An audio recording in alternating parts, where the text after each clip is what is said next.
اگر 10 روپے D value میں کرتا ہوں کرنسی تو 1.5% مہنگائی میں اضافہ ہوتا ہے. صحیح ہے. 24 دفعہ یہ بولا ہے انہوں نے کہ گزشتہ حکومت 3 سال، پونے 3 سال، 3.5 سال. بھائی امیر کے پاس پیسہ ہوگا تو وہ پیسے سے پیسہ بنائے گا اور وہ پیسہ غریب تک منتقل ہوگا نا. یہ میں نہیں کہہ رہا، یہ خود عمران خان صاحب، یہ ان کا قول زرعی ہے. کیا حکومت میں کیپیسٹی ہے اتنی؟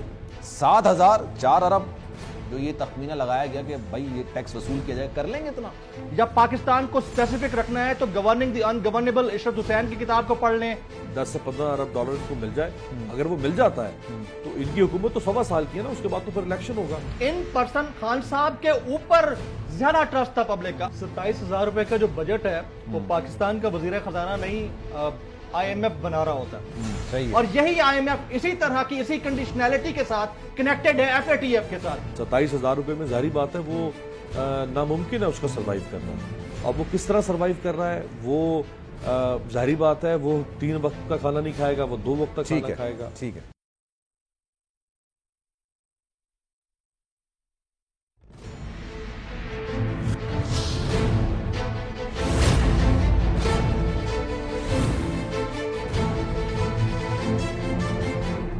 بسم اللہ الرحمن الرحیم. السلام علیکم. آپ کو خوش آمدید کہتے ہیں پروگرام میری جنگ میں، اور میں ہوں آپ کا میزبان سلمان مرزا. کہاوت سنی ہوگی آپ نے، میٹھا میٹھا ہپ ہپ، کڑوا کڑوا تھو تھو. جناب سخت فیصلوں، اضافی ٹیکس، اشیاء خرونوش کی قیمتوں میں اضافہ، بجٹ خسارے سمیت تمام تر معاشی بوجھ کا ملبہ سابقہ حکومت اور ریلیف، تنخواہ اور پینشن میں اضافے، دفاعی، زرعی، قانونی اور ترقیاتی بجٹ کا سارا کریڈٹ لیتے ہوئے وزیر خزانہ مفتاح اسماعیل نے مالی سال 2022 اور 23 کا وفاقی بجٹ پیش کر دیا ہے. نئے مالی سال کے لیے 9,502 ارب روپے کا وفاقی بجٹ پیش کیا گیا، جس میں ٹیکس وصولیوں کا تخمینہ 7,004 ارب روپے لگایا گیا ہے، جبکہ 4,598 ارب روپے کے خسارے کا سامنا بھی کرنا ہوگا. وفاقی مالیاتی بجٹ 2022 سے لے کے 2023 میں دفاع کے لیے 1,523 ارب، ترقیاتی کاموں کے لیے 808 ارب، سود کی ادائیگی کے لیے 3,950 ارب مختص کیے گئے. وزیر خزانہ مفتاح اسماعیل کی بجٹ تقریر کے مطابق بجٹ میں نان ٹیکس ریونیو 2,000 ارب روپے ہوگا. ٹیکس آمدن کا ہدف 7,004 ارب روپے ہوگا. NFC ایوارڈ کے تحت صوبوں کو 4,100 ارب ملیں گے. پاکستان بیت المال کے لیے 6 ارب روپے کا ٹیکس مختص کیا گیا ہے. مفتاح اسماعیل نے بجٹ تقریر میں کہا کہ ٹیکس تنازعات ترجیحی بنیادوں پر حل کیے جائیں گے. خیراتی ہسپتال اگر 50 بیڈ سے زیادہ کا ہوگا تو مکمل طور پر ٹیکس چھوٹ دی جائے گی. خوردنی تیل کی مقامی پیداوار بڑھانے کے لیے انقلابی اقدامات کا فیصلہ کیا گیا ہے. ٹریکٹرز ہوں، زرعی آلات ہوں، گندم ہو، اس کے علاوہ سورج مکھی چاول سمیت مختلف اجناس کے لیے بیجوں کی سپلائی پر سیل ٹیکس واپس لینے کی تجویز پیش کی گئی ہے. توانائی کی قلت دور کرنے کے لیے رعایتیں دی جا رہی ہیں. سولر پینل، جناب یہ ایک اہم بات ہے، سولر پینل کی درآمد اور مقامی سپلائی پر سیلز ٹیکس ختم کرنے کا اعلان کر دیا گیا ہے. 200 یونٹ سے کم بجلی استعمال کرنے والوں کو سولر پینل کی خریداری کے لیے بینکوں سے آسان اقساط پر قرضے بھی دیے جائیں گے. 200 سے کم کون استعمال کرتا ہے آج کل. خیر جناب، بجٹ تقریر کے مطابق تنخواہ دار طبقے کے لیے ٹیکس چھوٹ کی حد 6 لاکھ سے بڑھا کر 12 لاکھ کر دی گئی ہے. اگر آپ کی 12 لاکھ تنخواہ ہے تو آپ کو ٹیکس نہیں دینا ہوگا، بلکہ 100 روپے شاید ٹیکس ہوگا. کاروباری افراد اور ایسوسیشنز آف پرسنز کے لیے ٹیکس چھوٹ کی حد 4 لاکھ سے بڑھا کر 6 لاکھ کر دی گئی ہے. نان فائلرز کے لیے ٹیکس کی شرح 100% سے بڑھا کر 200% کر دی گئی ہے. میں کہوں گا یہ بڑا اچھا اقدام ہے جناب. پینشنرز، بہبود سرٹیفکیٹ سمیت بچت اسکیموں کے منافع پر ٹیکس 10% سے کم کر کے 5% کر دیا گیا ہے. ریٹیلرز کے لیے فکس ٹیکس کا نظام متعارف کرایا گیا. ٹیکس وصولی بجلی کے بلوں کے ساتھ کی جائے گی، اور اس طرح کے بہت سارے اقدامات ہیں جو کہ کیے جائیں گے. اس پر کریں گے جناب اشفاق طولہ صاحب ہمارے ساتھ موجود ہیں، جمیل فاروقی صاحب ہمارے ساتھ موجود ہیں، اور امیر عباس صاحب نے مجھے جوائن کیا ہے. اسٹارٹنگ فرام یو سر، اگر آپ دونوں اجازت دیں، اشفاق صاحب سے اجازت اسٹارٹ کرتے ہیں. اشفاق صاحب یہ بتائیے گا، اوور آل اگر میں بات کی جاؤں، چیدہ بات نہیں کرتے، اوور آل اگر میں بات کروں کہ بجٹ کیسا لگا آپ کو؟ اچھا ہے، نہیں ہے، مناسب ہے؟ بسم اللہ الرحمن الرحیم. Thank you very much. دیکھیں ایکچولی بجٹ میں کوئی فسکل اسپیس تھا نہیں، اور جو میں سمجھتا ہوں کہ جو کچھ دے سکتے تھے، جو کچھ دینے کی کوشش کی گئی ہے، اس کو ہمیں سراہنا چاہیے. دیکھیں فی الوقت اگر ہم دیکھیں تو سب سے بڑا مسئلہ جو ہے اور آئے گا اور مزید بڑھتا رہے گا وہ مہنگائی کا ہے. مہنگائی کا یہ مسئلہ، یہ نہ تھمنے والا طوفان صرف پاکستان میں نہیں، پوری دنیا میں. صحیح ہے.